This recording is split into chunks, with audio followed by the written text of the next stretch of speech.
A Study in Scarlet by Arthur Conan Doyle. This is chapter 5 of the second part of this novel, and this chapter is titled The Avenging Angels. All night their course lay through intricate defiles and over irregular rock-strewn paths. More than once they lost their way, but Hope's intimate knowledge of the mountains enabled them to regain the track once more. When morning broke, a scene of marvelous, though savage beauty lay before them. In every direction the great snow-capped peaks hemmed them in, peeping over each other's shoulders to the far horizon. So steep were the rocky banks on either side of them that the larch and the pine seemed to be suspended over their heads, and to need only a gust of wind to come hurtling down upon them. Nor was the fear entirely an illusion, for the barren valley was thickly strewn with trees and boulders which had fallen in a similar manner. Even as they passed, a great rock came thundering down with a hoarse rattle which woke the echoes in the silent gorges and startled the weary horses into a gallop. As the sun rose slowly above the eastern horizon, the caps of the great mountains lit up one after the other, like lamps at a festival, until they were all ruddy and glowing. The magnificent spectacle cheered the hearts of the three fugitives and gave them fresh energy. At a wild torrent, which swept out of a ravine, they called a halt and watered their horses, while they partook of a hasty breakfast. Lucy and her father would fain have rested longer, but Jefferson Hope was inexorable. "They will be upon our track by this time," he said. "Everything depends upon our speed. Once safe in Carson, we may rest for the remainder of our lives." During the whole of that day, they struggled on through the defiles, and by evening they calculated that they were more than 30 miles from their enemies. At night time they chose the base of a beetling crag, where the rocks offered some protection from the chill wind, and there, huddled together for warmth, they enjoyed a few hours' sleep. Before daybreak, however, they were up and on their way once more. They had seen no signs of any pursuers, and Jefferson Hope began to think that they were fairly out of the reach of the terrible organization whose enmity they had incurred. He little knew how far that iron grasp could reach, or how soon it was to close upon them and crush them. About the middle of the second day of their flight, their scanty store of provisions began to run out. This gave the hunter little uneasiness, however, for there was game to be had among the mountains, and he had frequently before had to depend upon his rifle for the needs of life.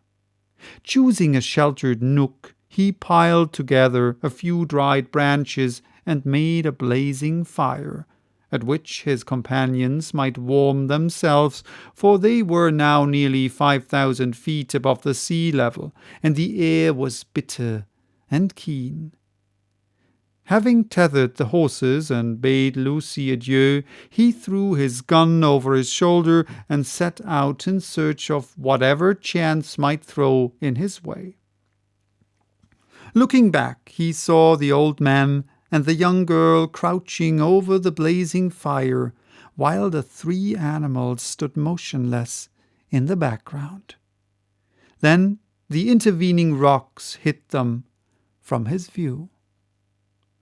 He walked for a couple of miles through one ravine after another without success. though from the marks upon the barks of the trees and other indications he judged that there were numerous bears in the vicinity. At last, after 2 or 3 hours' fruitless search, he was thinking of turning back in despair, when casting his eyes upwards, he saw a sight which sent a thrill of pleasure through his heart. On the edge of a jutting pinnacle, 300 or 400 feet above him, there stood a creature somewhat resembling a sheep in appearance, but armed with a pair of gigantic horns. The bighorn, for so it is called, was acting probably as a guardian over a flock which were invisible to the hunter, but fortunately it was heading in the opposite direction and had not perceived him. Lying on his face, he rested his rifle upon a rock and took a long and steady aim before drawing the trigger. The animal sprang into the air, tottered for a moment upon the edge of the precipice, and then came crashing down into the valley beneath. The creature was too unwieldy to lift, so the hunter contented himself with cutting away one haunch and part of the flank. With his trophy over his shoulder, he hastened to retrace his steps, for the evening was already drawing in. He had hardly started, however, before he realized the difficulty which faced him. In his eagerness, he had wandered far past the ravines which were known to him, and it was no easy matter to pick out the path which he had taken. The valley in which he found himself divided and subdivided into many gorges, which were so like each other that it was impossible to distinguish one from the other. He followed one for a mile or more until he came to a mountain torrent which he was sure that he had never seen before. Convinced that he had taken the wrong turn, he tried another, but with the same result. Night was coming on rapidly, and it was almost dark before he at last found himself in a defile which was familiar to him. Even then it was no easy matter to keep to the right track, for the moon had not yet risen, and the high cliffs on either side made the obscurity more profound. Weighed down with his burden and weary from his exertions, he stumbled along, keeping up his heart by the reflection that every step brought him nearer to Lucy, and that he carried with him enough to ensure them food for the remainder of their journey. He had now come to the mouth of the very defile in which he had left them. Even in the darkness he could recognize the outline of the cliffs which bounded it. They must, he reflected, be awaiting him anxiously, for he had been absent nearly 5 hours. In the gladness of his heart he put his hands to his mouth and made the glen re-echo to a loud "Hello!" as a signal that he was coming. He paused and listened for an answer. None came, save his own cry, which clattered up the dreary silent ravines and was borne back to his ears in countless repetitions. Again he shouted even louder than before, and again no whisper came back from the friends whom he had left such a short time ago. A vague, nameless dread came over him, and he hurried onwards, frantically dropping the precious food in his agitation. When he turned the corner, he came full in sight of the spot where the fire had been lit. There was still a glowing pile of wood ashes there, but it had evidently not been tended since his departure. The same dead silence still reigned all round, With his fears all changed to convictions, he hurried on. There was no living creature near the remains of the fire. Animals, man, maiden, all were gone. It was only too clear that some sudden and terrible disaster had occurred during his absence, a disaster which had embraced them all and yet had left no traces behind him. Bewildered and stunned by his blow, Jefferson Hope felt his head spin round and had to lean upon his rifle to save himself from falling. He was essentially a man of action, however, and speedily recovered from his temporary impotence.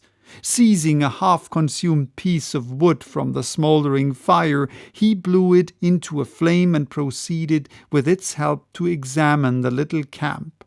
The ground was all stamped down by the feet of horses, showing that a large party of mounted men had overtaken the fugitives, and the direction of their tracks proved that they had afterwards turned back to Salt Lake City. Had they carried back both of his companions with them? Jefferson Hope had almost persuaded himself that they must have done so, when his eye fell upon an object which made every nerve of his body tingle within him. A little way on one side of the camp was a low-lying heap of reddish soil, which had assuredly not been there before. There was no mistaking it for anything but a newly dug grave.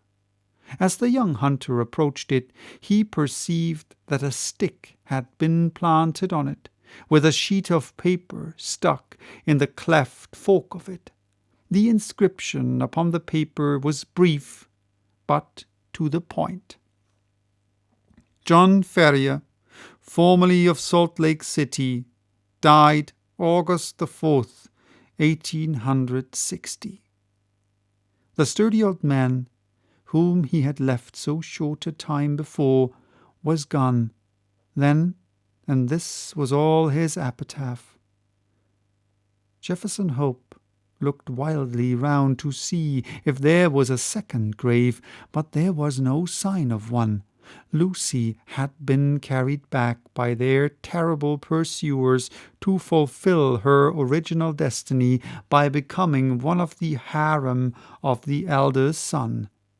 As the young fellow realized the certainty of her fate and his own powerlessness to prevent it, he wished that he too was lying with the old farmer in his last silent resting place.